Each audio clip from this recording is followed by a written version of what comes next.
उसमें ममता जी हैं, उसमें तमिलनाडु के स्टालिन हैं, उसमें तेलंगाना के राव साहब हैं, उसमें हमारे बिहार के स्वनामधन नीतीश बाबू हैं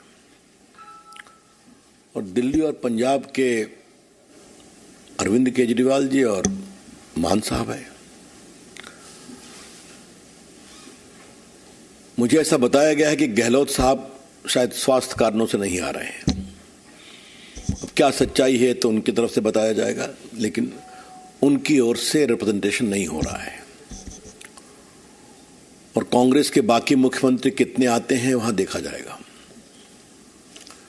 नीति आयोग देश के विकास, देश की योजना के लिए बहुत ही महत्वपूर्ण प्लेटफॉर्म है। यह नीति आयोग की 8वीं मीटिंग है। It is going to be the 8th meeting of the NITI Aayog general council,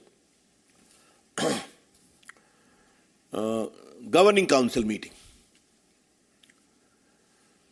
आज मैं इसके विस्तार से जाने से पहले आपको एक महत्वपूर्ण विषय पार्टी की ओर से रखना चाहता हूं।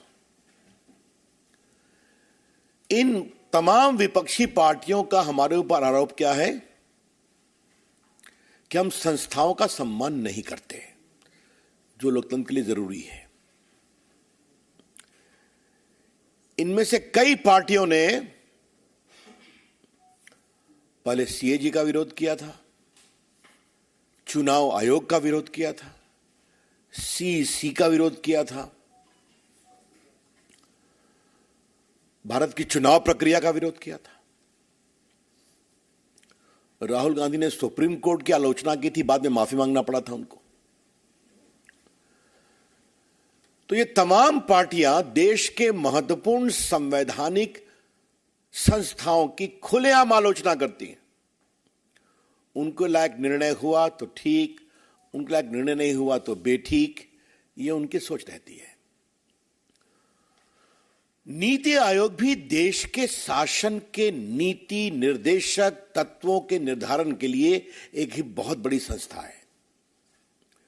NITI Aayog is an important body for determining the entire objective, policy, framework and the roadmap for development of the entire country.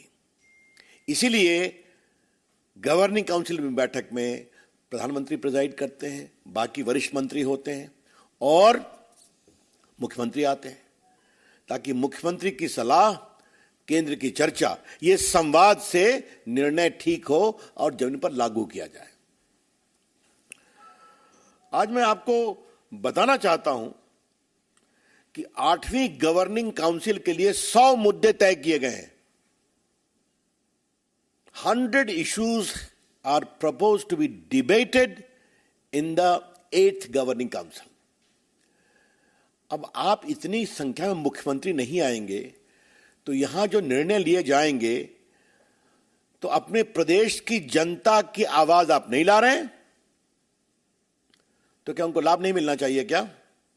ये निर्णय तो बंगाल के लिए भी होगा, ये निर्णय तमिलनाडु के लिए भी होगा, ये निर्णय बिहार के लिए भी होगा, ये निर्णय दिल्ली और पंजाब के लिए भी होगा, आदि आदि। तो इसका मतलब क्या है?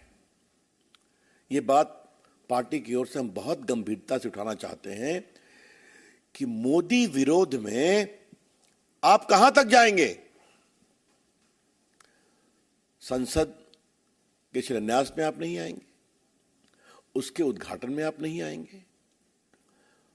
मोदी जी की अंतर्राष्ट्रीय लोकप्रियता बढ़ी है, उस पर भी टीका करेंगे।